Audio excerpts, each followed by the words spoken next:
Las Vegas, ciudad famosísima de Nevada, destaca sobre todo por los casinos, la amplia variedad de espectáculos y la gran cantidad de lugares de interés que solo pueden visitarse en esta ciudad.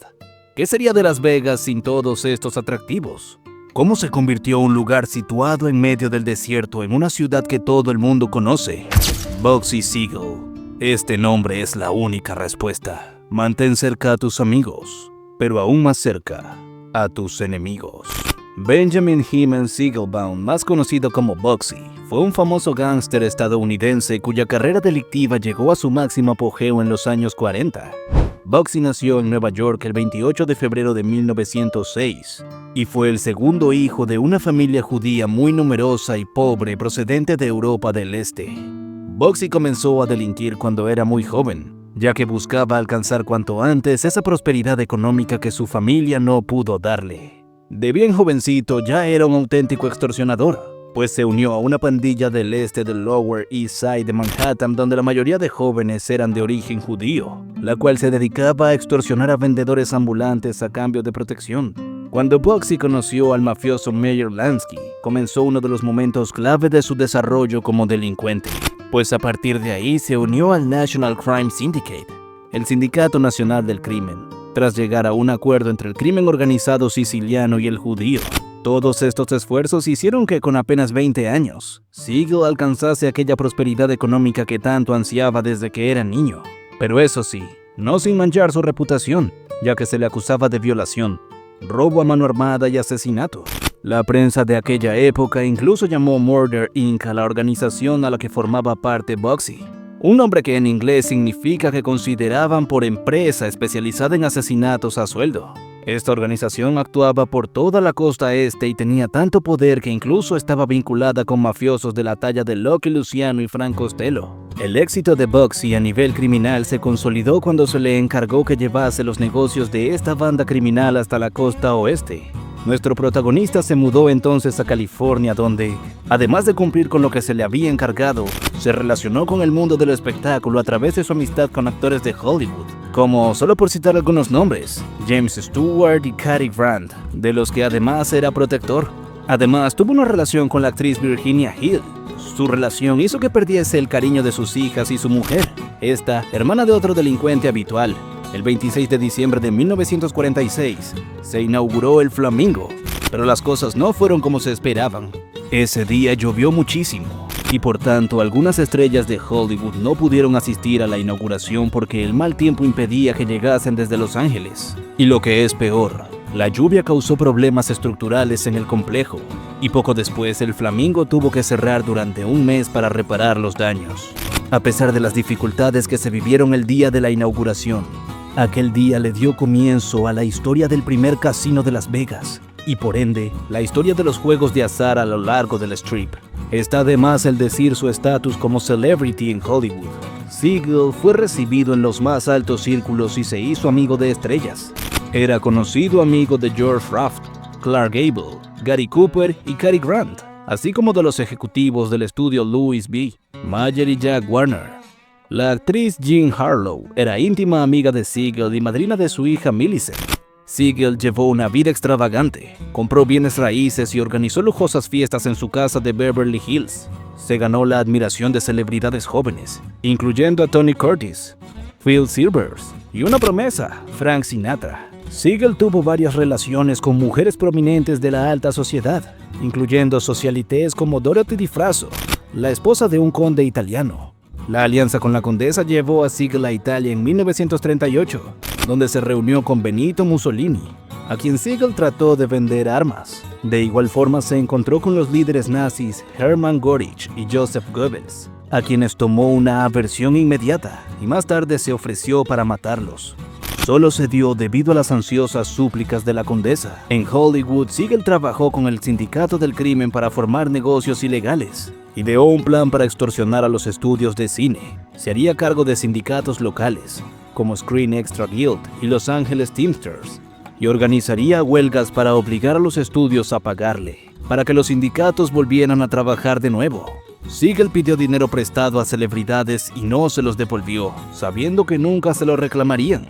Durante su primer año en Hollywood recibió más de $400,000 en préstamos de las estrellas de cine, dinero que jamás devolvería. Siegel quería ser un hombre de negocios legítimo y en 1945 vio una oportunidad con William R. Wilkinson y su Hotel Flamingo. Las Vegas dio a Siegel una segunda oportunidad de reinventarse a sí mismo. En la década de 1930, Siegel había viajado al sur de Nevada con el lugarteniente de Meyer Lansky y Moe Sedgwick.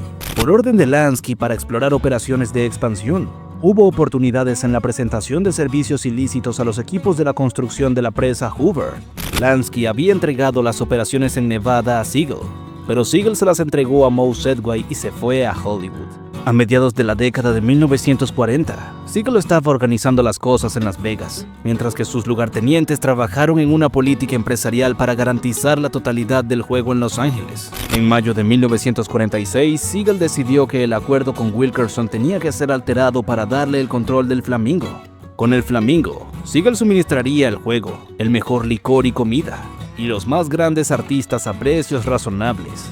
Creía que estas atracciones no solo atraerían a los grandes apostadores, sino también a miles de turistas dispuestos a perder $50 o $100. William Wilkerson fue finalmente coaccionado para vender todas sus participaciones en el Flamingo bajo amenaza de muerte y se ocultó en París durante un tiempo. A partir de este punto, el Flamingo pasó a estar dirigido por el sindicato. Siegel empezó a gastar mucho. Exigió el mejor edificio que el dinero podría comprar en un momento de escasez de posguerra. A medida que los costos se disparaban, los cheques de Siegel comenzaron a rebotar.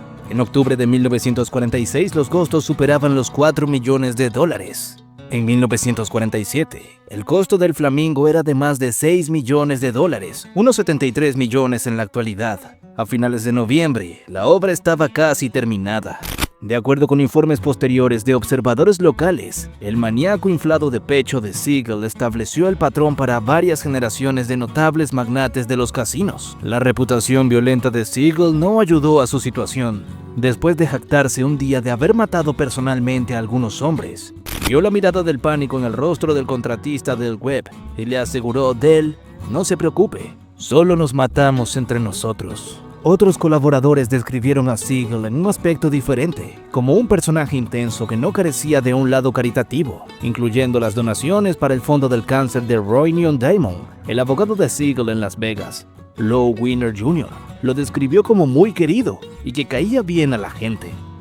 El Flamingo abrió sus puertas el 26 de diciembre de 1946, momento en el que solo estaban terminados el casino, el salón, el teatro y el restaurante. A pesar de que los locales asistieron a la inauguración, pocas celebridades acudieron. Algunas celebridades presentes fueron June Hever, Vivian Blaine, George Ruff, Sonny Tuff, Brian Donlevy y Charles Coburn. Fueron recibidos por el ruido de la construcción y un vestíbulo cubierto con lonas protectoras. El primer sistema de aire acondicionado del desierto se estropeaba regularmente. Mientras las mesas de juego estaban funcionando, las habitaciones de lujo que habrían servido de señuelo para que la gente se quedara y jugaran no estaban listas. Por la noche, Siegel se enteró de que el casino estaba perdiendo dinero. Se enojó y fue verbalmente abusivo, expulsando por lo menos a una familia. Después de 2 semanas, las mesas de juego del Flamingo estaban en números rojos, por una suma total de $275,000, y toda la operación cerró a finales de enero del 47. Después de ser concedida una segunda oportunidad, Siegel hizo todo lo posible para convertir el Flamingo en un éxito al hacer renovaciones y obtener buena prensa, contratando al futuro periodista Hank Greenspan como publicista. El hotel volvió a abrir el 1 de marzo de 1947, esta vez con la presencia de Meyer Lansky, y empezó a dar beneficios. Sin embargo, por el momento en el que las ganancias comenzaron a mejorar, los jefes de la mafia estaban cansados de esperar. A pesar de que el tiempo se agotaba, a los 41 años, Siegel se había labrado un nombre por sí mismo en los anales del crimen organizado y en la historia de Las Vegas. En la noche del 20 de junio de 1947, Siegel se sentó con su socio Allen en la casa de Virginia, ubicada en Beverly Hills. Leyendo el periódico Los Angeles Times, un agresor le disparó a través de la ventana con una carabina M1 calibre .30 militar en reiteradas ocasiones, incluyendo 2 veces en la cabeza. Nadie fue acusado del asesinato. Esto ha sido todo por el día de hoy. Recuerda suscribirte, activar la campanita y revisar nuestro contenido. Comenta si te gustó nuestro vídeo y no te pierdas el próximo.